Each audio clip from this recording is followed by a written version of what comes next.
Hello friends, welcome to the success master. So friends, তোমরা কেমন আছো? আশা রাখছি সকলে ভালো আছো। আমি সুস্মিতা, আমি তোমাদের জন্য সোশ্যাল স্টাডিজ অ্যান্ড প্যাডাগজি থেকে একটা ক্লাস নিয়ে এসেছি।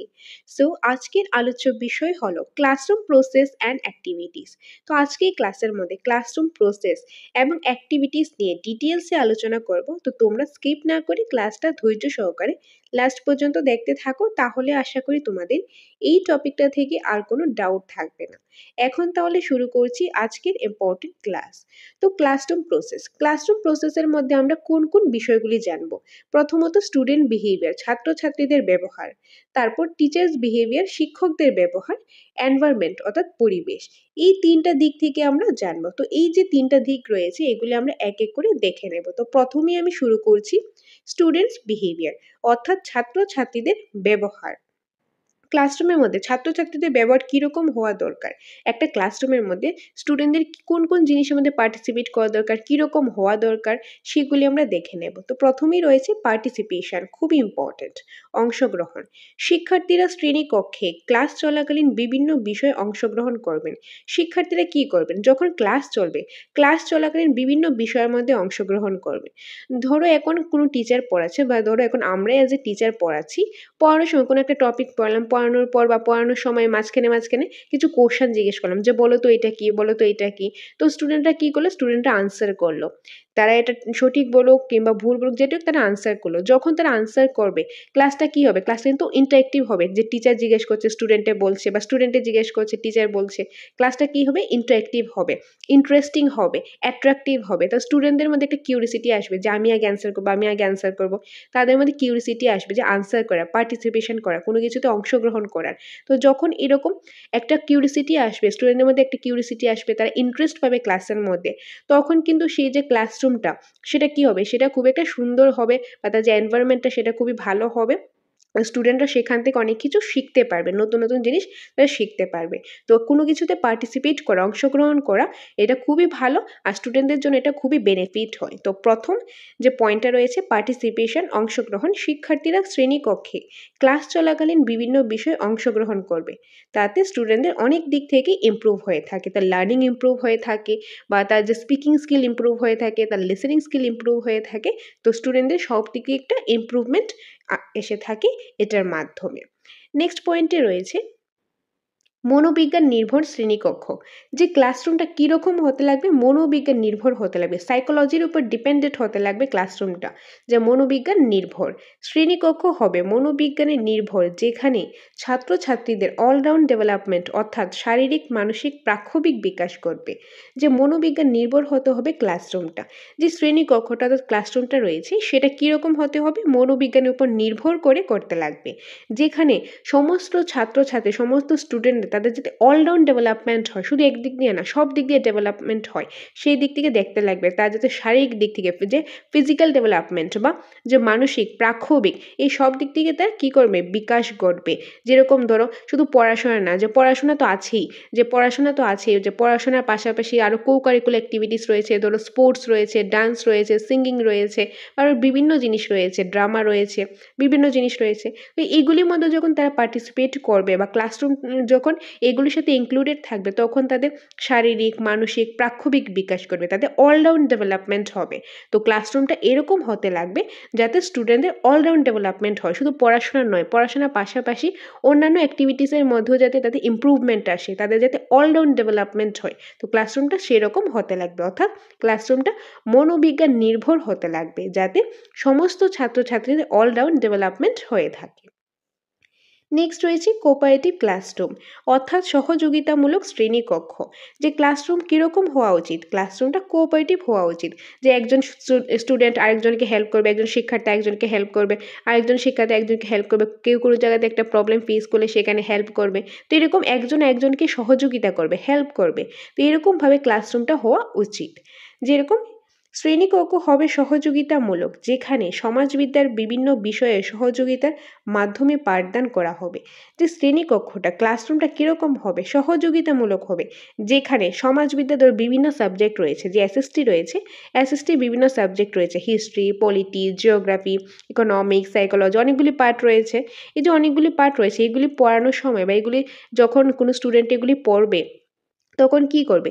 একজন আরেকজনকে হেল্প করবে, সহযোগিতা করবে, সহযোগিতার মাধ্যমে তারা পাঠদান করবে। বা টিচারও স্টুডেন্টদেরকে শেখাবে যে একজন একজনকে হেল্প করো, টিচারও স্টুডেন্টদেরকে হেল্প করবে, স্টুডেন্টও ধরো অন্য আরেকজনকে হেল্প করবে। তো এরকম করে তারা সহযোগিতার মাধ্যমে তারা কি করবে? পাঠদান করবে। ছাত্রছাত্রীরা পরস্পর সহযোগিতার মাধ্যমে বিভিন্ন বিষয় আয়ত্ত করবে। যে ছাত্রছাত্রীরা পরস্পর একে অন্যকে কি করবে? সহযোগিতা করবে, হেল্প করবে। এটার মাধ্যমে তারা বিভিন্ন বিষয় আয়ত্ত করবে, বিভিন্ন বিষয় তারা শিখতে পারবে, জানতে পারবে। তার জন্য ক্লাসরুমটা কোঅপারেটিভ হওয়া খুবই প্রয়োজন, অর্থাৎ সহযোগিতামূলক শ্রেণীকক্ষ। নেক্সট পয়েন্টে রয়েছে শিক্ষার্থী কেন্দ্রিক ক্লাসরুম। ক্লাসরুম কীরকম হতে লাগবে? শিক্ষার্থী কেন্দ্রিক ক্লাসরুম, অর্থাৎ চাইল্ড সেন্ট্রিক হতে লাগবে। যে আগে বা এখন বর্তমানে যে সিচুয়েশন রয়েছে বা মডার্ন যে সাইকোলজিস্ট রয়েছে, তারা কি করেছেন? তারা বলেছেন যে ক্লাসরুমটা শিক্ষার্থী কেন্দ্রিক, চাইল্ড সেন্ট্রিক হতে লাগবে। শিশুদের অ্যাকর্ডিং, যে স্টুডেন্ট রয়েছে, স্টুডেন্টের অ্যাকর্ডিং, তাদের সাইকোলজি বুঝে, তাদের নিড অনুসারে, তাদের ইন্টারেস্ট অনুসারে আমাদেরকে পড়াতে লাগবে। এরকম আমরা বিভিন্ন মেথড ইউজ করতে পারি, যেখানে সেগুলি শিক্ষার্থী কেন্দ্রিক হয়ে থাকে। তো এখন বর্তমান যুগে ক্লাসরুম কীরকম হতে লাগবে? শিক্ষার্থী কেন্দ্রিক হতে লাগবে। যেরকম শ্রেণীকক্ষ হবে শিক্ষার্থী কেন্দ্রিক, ক্লাসরুম কীরকম হবে? শিক্ষার্থী কেন্দ্রিক হবে। শিক্ষার্থী কেন্দ্রিক মিন্স চাইল্ড সেন্ট্রিক মেথড হবে। ওকে, যেরকম বিভিন্ন মেথড রয়েছে, বিভিন্ন মেথড, ধরো প্রজেক্ট মেথড রয়েছে, তো এখানে আগে প্রজেক্টটা ওঠেনি, তোমরা লিখে নিও। প্রজেক্ট মেথড রয়েছে, ব্রেন স্টর্মিং রয়েছে, হিউরিস্টিক মেথড রয়েছে, এক্সেট্রা। বা এছাড়া ধরো inductive method, deductive method, play way method, role play method, আর অনেকগুলি টিচিং মেথড রয়েছে, যেগুলি তোমরা মেথড অফ টিচিং যে সিডিপির যে পার্টটা রয়েছে, সেখানে কিন্তু তোমরা এই ক্লাসটা পেয়ে যাবে। তো যারা সেই ক্লাসটা দেখোনি, তোমরা সিডিপির মেথড অফ টিচিং ক্লাসগুলি দেখে নিতে পারো। আমাদের সাকসেস মাস্টারে প্রতিটা ক্লাসে কিন্তু অ্যাভেলেবেল রয়েছে বিভিন্ন সাবজেক্ট থেকে। যারা সেই ক্লাসগুলি দেখোনি, তোমরা সেগুলি দেখে নিও, তাহলে কিন্তু তোমাদের এই পার্টটা বুঝতে অনেকটাই সুবিধা হবে। এনিওয়ে, ক্লাসরুমটা কীরকম হবে? ক্লাসরুমটা হবে শিক্ষার্থী কেন্দ্রিক, অর্থাৎ চাইল্ড সেন্ট্রিক হবে।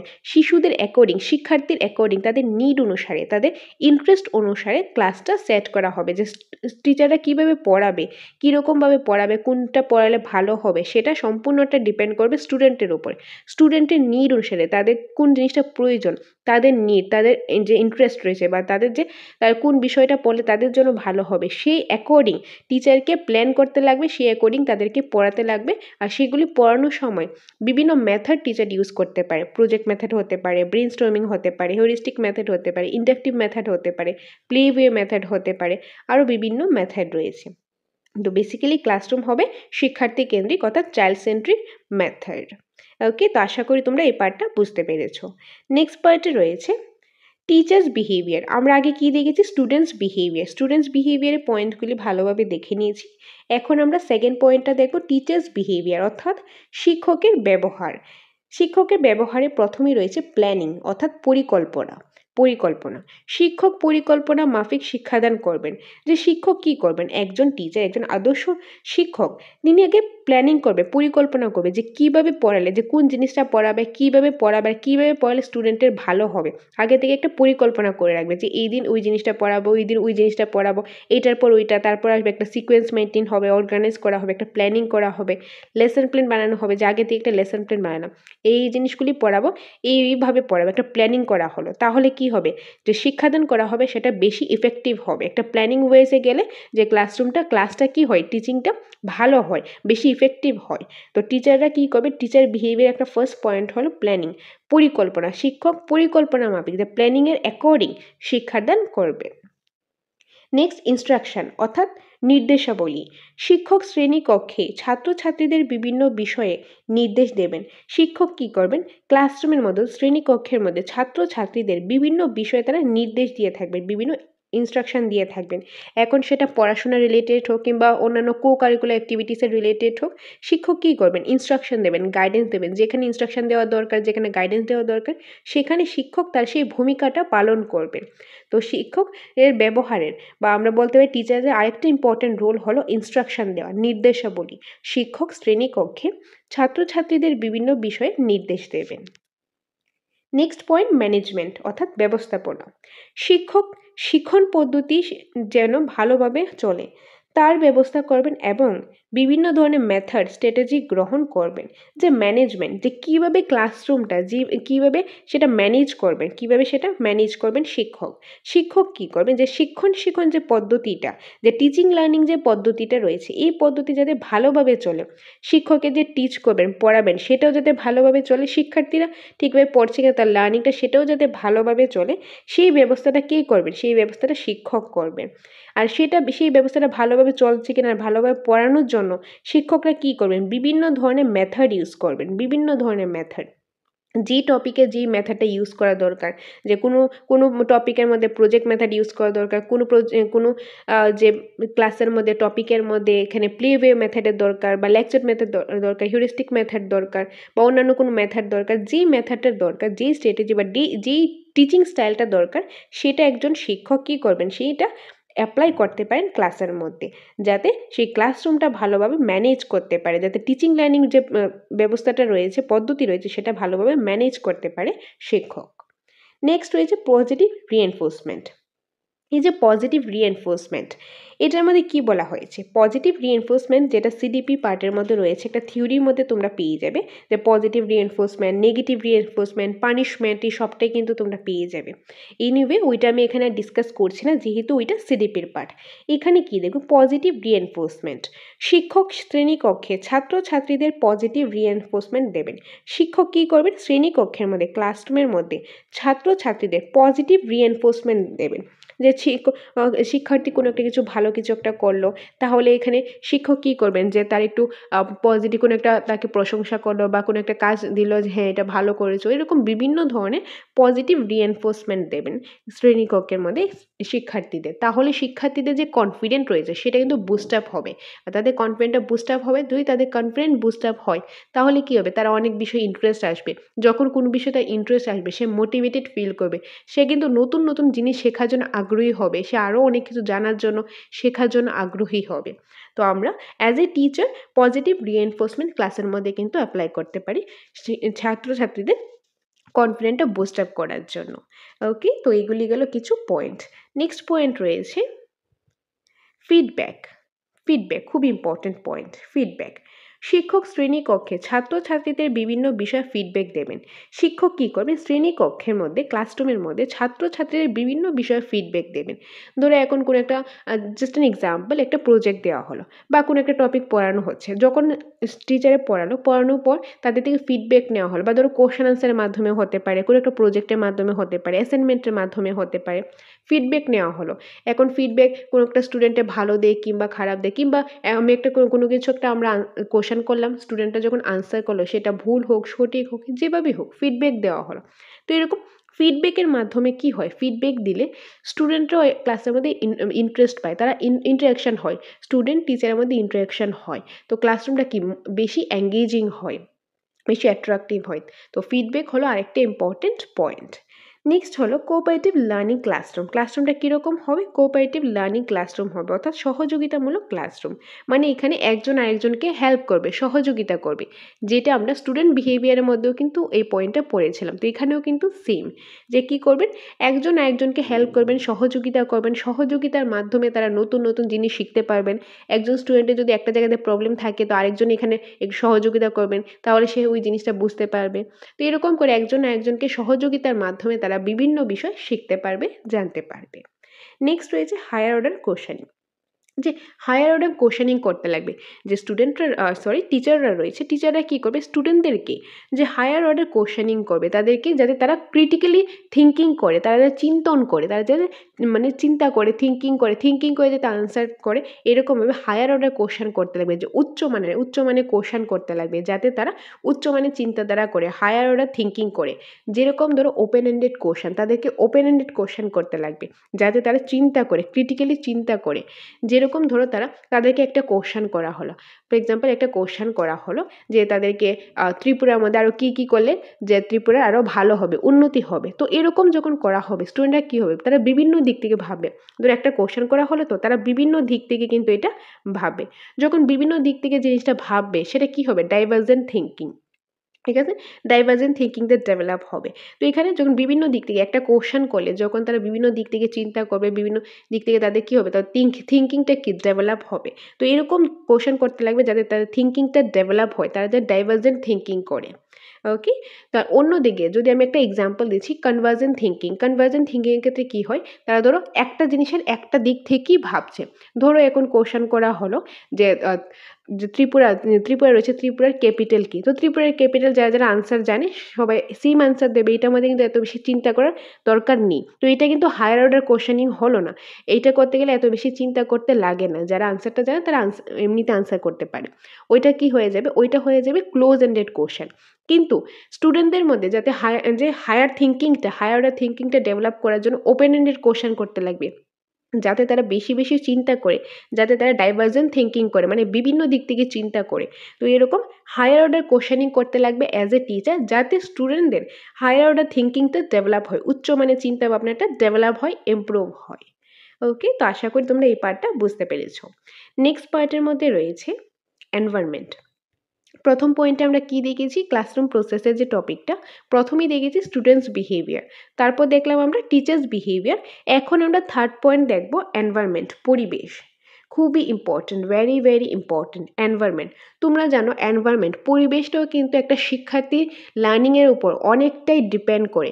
যেরকম তোমরা সিডিপির মধ্যে একটা টপিক পড়েছো, হেরিডিটি অ্যান্ড এনভায়রনমেন্ট, হেরিডিটিও পড়েছো, এনভায়রনমেন্টও পড়েছো। তো তোমরা দেখেছো এনভায়রনমেন্টটা একটা শিক্ষার্থী তার লার্নিংয়ের উপর, তার গ্রোথের উপর কতটুকু যে ইম্প্যাক্ট পড়ে, লার্নিংয়ের উপর কিন্তু অনেকটাই ইম্প্যাক্ট পড়ে এনভায়রনমেন্টের ক্ষেত্রে। যেরকম শিক্ষার্থীদের ব্যবহার এবং শিক্ষকের ব্যবহার সঠিকভাবে চলার জন্য একটি ভালো, সুন্দর, সুশৃঙ্খল পরিবেশ দরকার। যে শিক্ষার্থীদের কীরকম ব্যবহার হবে এবং শিক্ষকেরা কীরকম ব্যবহার হবে, শিক্ষক হোক কিংবা শিক্ষার্থী, তাদের যে ব্যবহারটা, তাদের যে বিহেভিয়ারটা, সেটা সঠিকভাবে চলার জন্য, তাদের ব্যবহারটা ভালো হওয়ার জন্য, সঠিকভাবে যাতে সে ব্যবহার করে কারোর সাথে, সেটার জন্য কি দরকার, সেটার জন্য একটা ভালো, সুন্দর, সুশৃঙ্খল পরিবেশ দরকার, এনভায়রনমেন্ট দরকার। ছাত্রছাত্রীদের মানসিক, সামাজিক, আধ্যাত্মিক, শারীরিক, প্রাক্ষবিক বিকাশের জন্য সুস্থ, সুন্দর ও সুশৃঙ্খল পরিবেশ দরকার। যে ছাত্রছাত্রী যারা রয়েছে তাদের যাতে অলরাউন্ড ডেভেলপমেন্ট হয়, সেটা এখন মানসিক দিক থেকে হোক, সামাজিক হোক, আধ্যাত্মিক হোক, শারীরিক হোক, প্রাক্ষবিক হোক, যে কোনো দিক থেকে, মানে অলরাউন্ড ডেভেলপমেন্টের ক্ষেত্রে সব দিক থেকে যে সার্বাঙ্গীন বিকাশ যাতে তাদের হয়, সেটার জন্য একটা সুস্থ, সুন্দর এবং সুশৃঙ্খল পরিবেশের খুবই দরকার। সুশৃঙ্খল পরিবেশ হলেই কিন্তু একজন শিক্ষার্থী তাদের যে সর্বাঙ্গীন বিকাশ, অর্থাৎ অলরাউন্ড ডেভেলপমেন্ট হবে। শিক্ষণ পদ্ধতির জন্য ভালো পরিবেশ দরকার। যে শিক্ষণ যে পদ্ধতি রয়েছে, যে টিচিং লার্নিং যে প্রসেসটা রয়েছে, এই প্রসেসটার জন্য একটা ভালো পরিবেশের দরকার, যেখানে শিক্ষণ পদ্ধতি সুন্দরভাবে পরিচালনা করবেন। যে জায়গাতে যে শিক্ষক রয়েছে, টিচার রয়েছে, তারা যাতে যে টিচিং লার্নিং যে প্রসেসটা, সেটা যাতে সুন্দরভাবে পরিচালনা করতে পারেন। অর্থাৎ আমরা খুব সুন্দরভাবে, একদম সিম্পলভাবে বুঝতে গেলে, যে একজন শিক্ষার্থী বলো বা শিক্ষক বলো, তাদের ব্যবহার যাতে ভালো হয়, সঠিকভাবে হয়, সেটার জন্য একটা সুন্দর, সুশৃঙ্খল পরিবেশ দরকার। শিক্ষার্থী যাতে ভালোভাবে, তারা যাতে কোনো নতুন কিছু শিখতে পারে, তারা যাতে ভালোভাবে বিহেভ করতে পারে, বা শিক্ষকও ভালোভাবে বিহেভ করতে পারে, একজন শিক্ষার্থী যাতে অলরাউন্ড ডেভেলপমেন্ট হয়, সার্বাঙ্গীন বিকাশ হয়, সেই জন্যও কিন্তু একটা সুন্দর, সুশৃঙ্খল পরিবেশের দরকার। আর সুন্দর, সুশৃঙ্খল পরিবেশ হলেই কিন্তু কি হবে, যে টিচিং লার্নিং প্রসেসটা আছে সেটাও সুন্দরভাবে, সুশৃঙ্খলভাবে চলবে। তো ভালো কিছু, মানে নতুন নতুন লার্নিংয়ের জন্য, অলরাউন্ড ডেভেলপমেন্টের জন্য কি লাগবে, একটা সুন্দর, সুশৃঙ্খল পরিবেশের প্রয়োজন। ওকে, তো এটা হলো এনভায়রনমেন্ট। আশা করি তোমরা এই পার্টটা বুঝতে পেরেছো। তোমাদের যদি কোনো ডাউট থেকে থাকে আমার সাথে কন্ট্যাক্ট করবে, তোমাদের ডাউটগুলো আমি ক্লিয়ার করে দেওয়ার চেষ্টা করব। তো ক্লাসরুম প্রসেসটা আমরা দেখলাম। ক্লাসরুম প্রসেসের যে 3টা point, students behaviour, teachers behaviour and environment, এই সবগুলো আমরা ডিটেলসে দেখে নিলাম। এখন আমরা দেখে নেব কিছু অ্যাক্টিভিটিস, আমরা দেখে নেব, অর্থাৎ কার্যকলাপ, অ্যাক্টিভিটিস। ফিল্ড ট্রিপ, প্রথমে কি রয়েছে? Field trip. আমরা স্টুডেন্টদের মধ্যে যে লার্নিং ইমপ্রুভ করার জন্য আমরা অ্যাজ এ টিচার আমরা ফিল্ড ট্রিপ করাতে পারি। এডুকেশনাল ট্যুর, ধরো এখন স্টুডেন্টদেরকে আমরা জিওগ্রাফি পড়াবো, ঠিক আছে, জিওগ্রাফি পড়াবো, জিওগ্রাফির মধ্যে ধরো ফরেস্ট নিয়ে, একটু বন জঙ্গল নিয়ে পড়ালাম, বা ধরো একটু জু নিয়ে এসে পড়ালাম। সেটার জন্য আমরা কি করতে পারি, ধরো ত্রিপুরার মধ্যে সিপাহীজলা যে জুটা রয়েছে সেখানে নিয়ে গেলাম, সেখানে নিয়ে গিয়ে তাদেরকে বন জঙ্গল দেখালাম, তারপর তাদেরকে যে বাঘ, সিংহ, কুমির আর অনেক কিছু রয়েছে এগুলি দেখালাম, এগুলি তাদেরকে চেনালাম। তো এগুলি কি তারা চিনলো, তারা জানলো, এখানে কিন্তু লার্নিং হচ্ছে। ওইখানে কিন্তু টিচাররা কিন্তু টিচ করছে, স্টুডেন্টরা কিন্তু কি করছে, তারা লার্ন করছে, শিখছে। তো এখানেও কিন্তু টিচিং লার্নিং চলছে, শিক্ষণ পদ্ধতি সেখানেও চলছে। ওইগুলি যখন শেখানো হচ্ছে, ওইগুলি মিডলে কোশ্চেন করা হচ্ছে যে বলো তো এটা কি, তারা বলো এটা ভাগ, এটা কি, তারা বলো সাপ। তো এইগুলি কি মিডলে কোশ্চেন করা হচ্ছে। তো এটা ডিউরিং প্রসেস হচ্ছে। যেটা হয়ে যায় কি, আমরা যে পড়েছিলাম assessment for learning, as learning, of learning, এগুলি পড়েছিলাম, এগুলির মধ্যে ছিল যে ফর্মেটিভ অ্যাসেসমেন্ট। তো ডিউরিং যখন ওই সাথে সাথে চলছে তখন ওইটা হলো ফর্মেটিভ অ্যাসেসমেন্ট। যখন ধরে এখন আমরা ফিল্ড ট্রিপ থেকে চলে আসলাম, স্কুলে এসে তারপর বললাম যে কালকে যে আমরা ফিল্ড ট্রিপে গিয়েছিলাম, এডুকেশন ট্যুরে গিয়েছিলাম, বলো তো সেখানে কী দেখেছিলাম। তো ওইটা কিন্তু আফটার হচ্ছে। তো যখন আফটার হবে, কোনো একটা জিনিস শেষ হওয়ার পর, সেখানে ধরো একটা এক্সাম টাইপ নেওয়া হলো, তখন সেটা কি হবে, সেটা হয়ে যাবে সামেটিভ অ্যাসেসমেন্ট। তো এরকম ফর্মেটিভ অ্যাসেসমেন্ট আর সামেটিভ অ্যাসেসমেন্ট এই কারণে বললাম, কারণ জাস্ট প্রিভিয়াস ক্লাসের মধ্যে কিন্তু এগুলি ডিসকাস করেছি। যারা দেখুনি সেই ক্লাসটা দেখে নিও, খুবই ইম্পর্টেন্ট পার্ট। সেটা অ্যাসিস্টিভ প্যাডাগজিতেও রয়েছে, ইভেন বাংলা প্যাডাগজি বলো, ইংলিশ প্যাডাগজি বলো, ইভেন সিডিপির মধ্যেও কিন্তু রয়েছে। Very very important part. Assessment for learning, as learning, of learning, এগুলি থেকে তোমরা অবশ্যই 1-2 নম্বরের কোশ্চেন তো অবশ্যই পাবে। এনিওয়ে, তো এই ফিল্ড ট্রিপ, তো এই যে ফিল্ড ট্রিপ, এটা কিন্তু একটা অ্যাক্টিভিটি। এই অ্যাক্টিভিটির মাধ্যমে স্টুডেন্টদের মধ্যে কিন্তু আমরা অনেক কিছু নতুন নতুন শেখাতে পারি, তাদের অনেক কিছু লার্নিং হয়ে থাকে। তো ফিল্ড ট্রিপ হলো one of the very important activities. Next রয়েছে স্পোর্টিং ইভেন্ট। বিভিন্ন ধরনের স্পোর্টিং ইভেন্ট হতে পারে, ক্রিকেট, কাবাডি বা বিভিন্ন ধরনের এরকম স্পোর্টিং ইভেন্ট হতে পারে। নেক্সট রয়েছে ড্রামা অর্থাৎ নাটক, গান, গল্প বলা, রোল প্লে। তো এগুলি হয়েছে কিছু অ্যাক্টিভিটিস। এগুলি ছাড়াও কিন্তু আরও অনেকগুলি রয়েছে, যত তোমরা পড়বে তত বেশি মাথায় আসবে। তো এগুলি জাস্ট আমি কিছু এক্সাম্পল দিলাম। ওকে, তো এইগুলির মাধ্যমে কি করা যায়, এগুলির মাধ্যমে স্টুডেন্টদের যে অনেক কিছু তাদের লার্নিংটা সেটা ইমপ্রুভ করা যায়, সেটা আমরা ডেভেলপ করতে পারি। আর ক্লাসরুমের মধ্যে শুধু পড়াশোনা করলেই চলে না, পড়াশোনার পাশাপাশি অন্যান্য জিনিসও জানতে লাগে। সেটার জন্য শুধু আমি লেকচার দিলাম এরকম না, লেকচার মেথডের পাশাপাশি অন্যান্য মেথড, অন্যান্য অ্যাক্টিভিটিসের মাধ্যমেও কিন্তু আমরা পড়াতে পারি।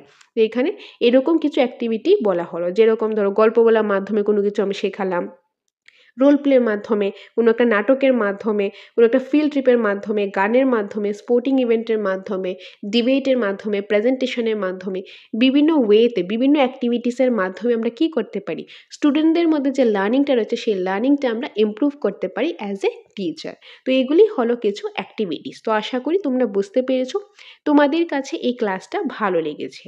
ওকে, তো আমরা আজকে কী কী পড়লাম একবার দেখে নিই। প্রথমেই আমরা দেখলাম ক্লাসরুম প্রসেস। ক্লাসরুম প্রসেসের মধ্যে কি দেখলাম, student behaviour, teachers behaviour, environment. তো স্টুডেন্টস বিহেভিয়ারের মধ্যে কিছু পয়েন্ট আমরা দেখে নিয়েছি। তারপর আমরা দেখলাম টিচার্স বিহেভিয়ার। নেক্সট কি রয়েছে, এনভায়রনমেন্ট। তারপর কিছু অ্যাক্টিভিটিসও আমরা দেখে নিলাম। তো এটাই ছিল আজকের ইম্পর্টেন্ট ক্লাস। আশা করি তোমরা বুঝতে পেরেছো। অ্যাসিস্টিভ প্যাডাগজি থেকে যে কনসেপ্ট ক্লাসগুলি তোমরা দেখছো, তারপর কিন্তু এমসিকিউ ক্লাসও আমি আপলোড করব, সেগুলিও কিন্তু তোমরা দেখতে পারবে। তাহলে তোমরা বুঝতে পারবে পরীক্ষাতে কী ধরনের কোশ্চেন তোমাদের আসবে। ওকে, তো এটাই ছিল আজকে ক্লাস। আশা করি সম্পূর্ণটা ভালো লেগেছে, বুঝতে পেরেছো। সো এখন ইম্পর্টেন্ট ইনফরমেশন, আমাদের কোচিং সেন্টার দ্য সাকসেস মাস্টারে নোটস অ্যাভেলেবেল রয়েছে। টেট 1, টেট 2, এসটিজিটি সম্পূর্ণ নোটসটা অ্যাভেলেবেল রয়েছে। একদম নিউ আপডেটেড নোটস রয়েছে, একদম আপডেটেড ভার্সনের নোটস কিন্তু রয়েছে। যারা এই নোটসটা নিতে চাও তোমরা এই নম্বরে ফোন করে ডিটেলসটা জেনে নিতে পারো নোটসের ব্যাপারে। ওকে, আর আমাদের নোটের মধ্যে প্রতিটা সাবজেক্টের, প্রতিটা টপিকেরই প্রথমে রয়েছে কনসেপ্ট, একদম ডিটেলসে আলোচনা, যেভাবে করে পরীক্ষাতে আসে, যেরকম একদম আপডেটেড ভার্সনে যেরকমভাবে পরীক্ষাতে আসে সেরকমভাবেই কিন্তু নোটস একদম সিস্টেমেটিক ওয়েতে বানানো রয়েছে। এবং সেই কনসেপ্টের পাশাপাশি রয়েছে চ্যাপ্টার ওয়াইজ কোশ্চেন অ্যান্সার আর এমসিকিউস। ওকে, কোশ্চেন অ্যান্সার ও এমসিকিউস রয়েছে। মক টেস্টের সুবিধাও আমাদের এখানে রয়েছে। যারা মক টেস্ট দিতে চাও, মক টেস্টের জন্য তোমরা আমাদের সাথে যোগাযোগ করতে পারো। আর যদি চাও ক্লাস করবে, ক্লাস করারও সুবিধা রয়েছে। তো তোমরা ক্লাস করো, মক টেস্টের ব্যাপারে জানতে চাও, তোমরা নোটসের ব্যাপারে জানতে চাও, যেটাই তোমাদের প্রয়োজন সেটার জন্য এই নম্বরে ফোন করে তোমরা ডিটেলসটা জানতে পারো। ওকে, তো এটাই শেয়ার করার ছিল। আর সকলকে অসংখ্য ধন্যবাদ পাশে থাকার জন্য। তোমরা পাশে আছো বলেই তোমাদের জন্য আমরা প্রতিনিয়ত ক্লাস নিয়ে আসতে পারি। এভাবেই তোমরা পাশে থাকো, সাথে থাকো। দেখা হবে তোমাদের সাথে পরবর্তী একটা ক্লাসে। Thanks for watching.